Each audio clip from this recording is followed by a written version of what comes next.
Эрхэм сонсогчдоо үе үеийн ухаантнуудаас суралцсан нэвтрүүлгийнхээ энэ удаагийн дугаараар Оросын холбооны улсын сэтгэл зүйч, мэдрэлийн эмч, эмчилгээний өөрийн гисэн аргаараа олон хүнийг эрүүл болгож, амьдралаа дээшлүүлж, аз жаргалыг мэдрэхтэн тусалсан эмч Синельников Валерий Владимировичийн өөрийнхөө өвчнийг хайрлах хэмээх номыг бүрэн ихээр нь та бүхэндээ хүргэх гэж байна. Орос хэлнээс хөрвүүлсэн хууль зүйн ухааны магистр, хуульч Хандма мөн энэ номыг бидэнтэй хамт та бүхэндээ сонирдуулж байгаа юм. Синельников өмнөх үгдээ бичгтээ энэ ном бол миний оюутан байхаас эхэлсэн судалгааны үр дүн юм а.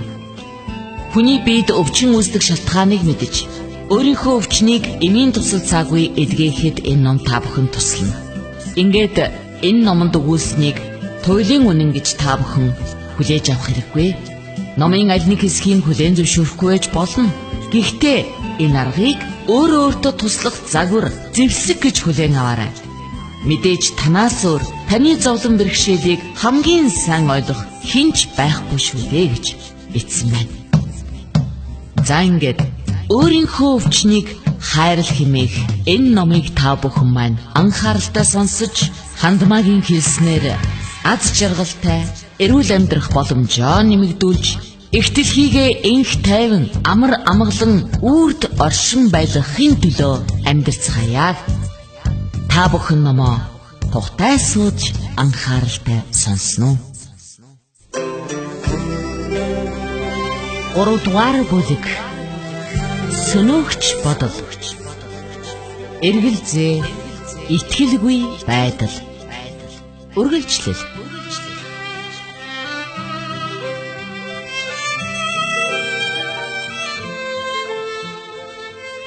Азгүйдлийг сургамж гэж, замдаа тохиолдсон саадыг өөр шин зүйлийг сурах боломж гэж хүлээж авч сур.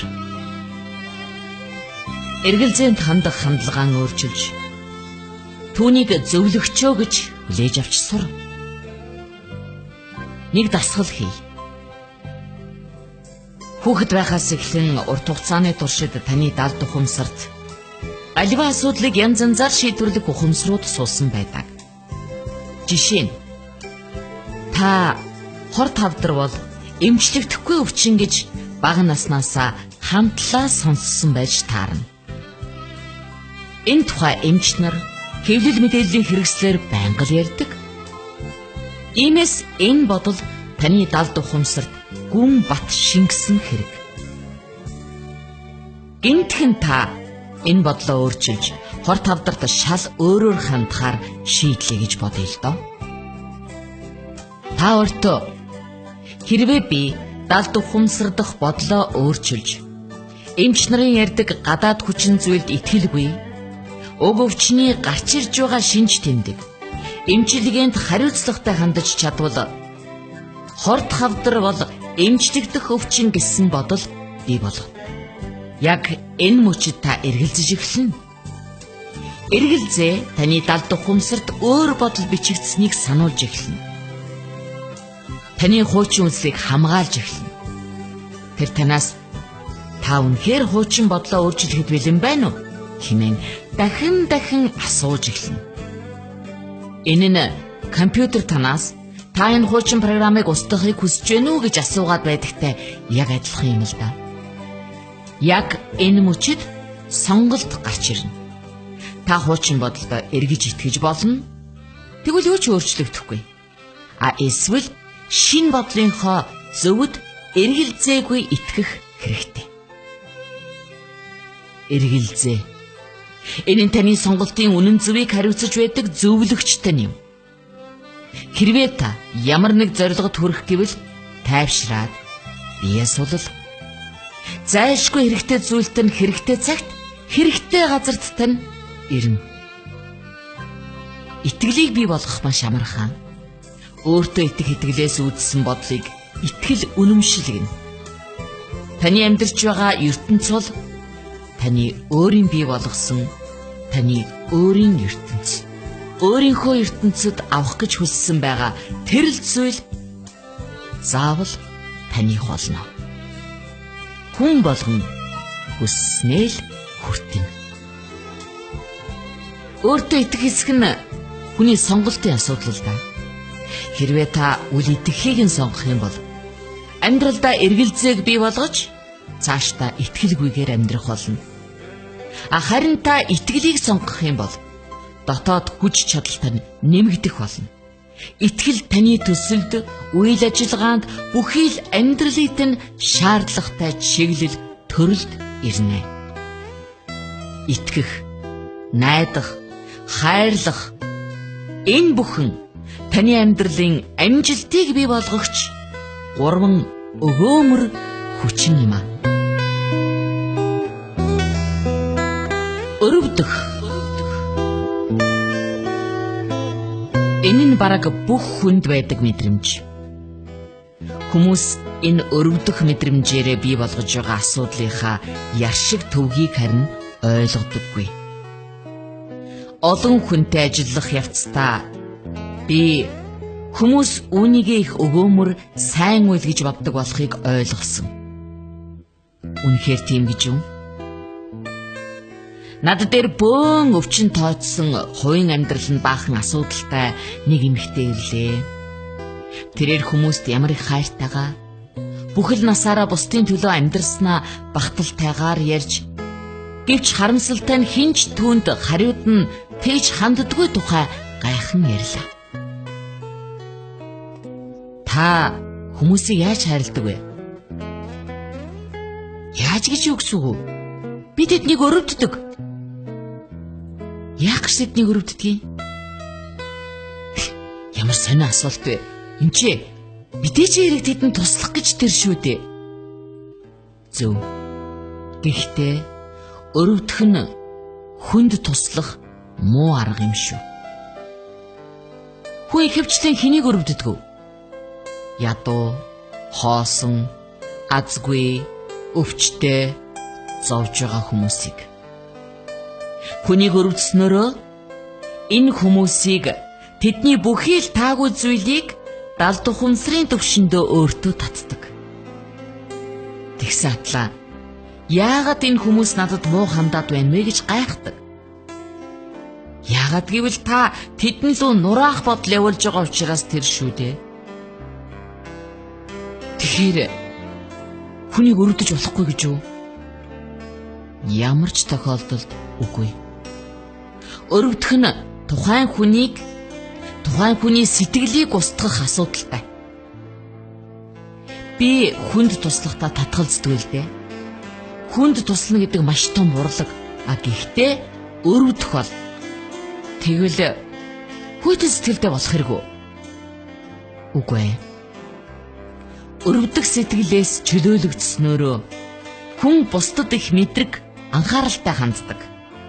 Бусдыг хайрлан халамжилж, анхаарал тавьж, энэрч туслах хэрэгтэй. Харин ердөө өрөвдөж болохгүй. Та өрөвдөж байхдаа тэр хүний өвчин, азгүйтлээ. Тэр битгийг л хувь заяатай нь эвлэрэхгүй байна гэсэн үг. Ингэснээр та ертөнцийн хүчний эсрэг явж байна. Хүний махан биеийн төлөө тэгж санаа зовсноороо сэтгэлийг нь гэмтээж байгаа юм. Та бусдын далд ухамсарын хүслийн тухай мэдэж чадна гэж юу? Мэдээж үгүй. Өөрийгөө ч бараг мэдэхгүй байхад. За харав уу? Тэгэхээр хэн нэг ирж гомдлоход би яах ёстой юм бэ? Хүнд үнэн сэтгэлээсээ тусал. Тэр битгий хэл гадна талдаа зовлонг нь хуваалцж байгаа дөрв зүйлч болно. Харин дотор сэтгэлдээ түүний зовлон зүдгүүртэй бүү эвлэр. Тэр өөрөө далд ухамсартаа үүнийг бий болгосноо ойлгохгүй яваа. Хэрвээ тэр өөрийнхөө өвчин, таагүй байдлын учир холбогдлыг ойлгодогсон бол гомдлолоод явах биш. Харин засах байсан. Хүнийг ойлгож, тодорхой зүйл дээр туслахыг хичээж бай. Харин битгий өрөвд. Бусдад элдв асуудлыг нь шийдэх гэж тусалж, энэрх сэтгэл, харуулсал үзүүлснээрээ түүний элдв асуудлаас тодорхой тунг өөртөө авч байна гэсэн үг. Хүнд туслах олон арга бий. Энэ нь хүнийг ойлгох, энэрх, зөөлөн сэтгэлээр хандах, санаа тавих зэрэг. Мөн материалог болон биеийн хүчний тусламжийг үзүүлж болно. Зөвлөгөө өгч болно. Гэхдээ энд болгоомжтой хандах хэрэгтэй.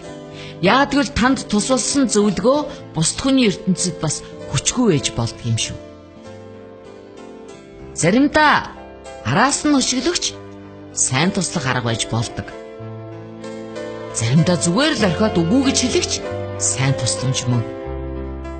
Дотн хүнээ хайрлыг ивэл тайван орхио гэсэн Ниццегийн хэлсэн үг байдаг шүү дээ. Ер нь хамгийн сайн туслах арга бол зүгээр л хайрлах. Өөрөөлөө сэтгэл дундуур байх, буруу шаах, шүүмжлэх, үзэн ядах, өрөвдөхөн бол.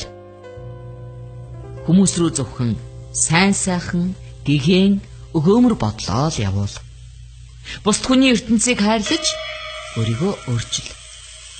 Өөрийнхөө ертөнц, өөрийнхөө сэтгэлийг хайр, баяраар дүүргэж.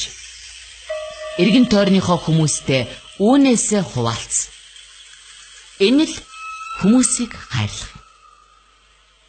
Хүмүүсийг өрөвдөх нь тэдний хариу түрэмгийллийг заавал хүлээдэг. Энэ нь түрэмгийн мэдрэмж гэсэн үг. Иймээс өрөвдөхийг сайн мэдрэмж гэж тооцдог хүмүүс яагаад сайн үлийнхэн төлөө түрэмгийлэлээр хариулаад байгааг хизээч ойлгодоггүй. Орчлон хорвоо өөрөө шудраг өвдөгч гэдгийг ойлгодоггүй. Ойлгохыг хүсдэггүй хүмүүс өрөвдөх гэдэг мэдрэмжтэй байдаг. Энэ бол бардам зангаас үүдэлтэй мэдрэмж.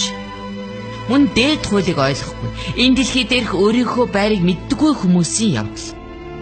Өрөвдөхөөс чөлөөлөгдөх гол нөхцөл нь ертөнцийн шудраг, өв тэгшид итгэх явдал юм аа.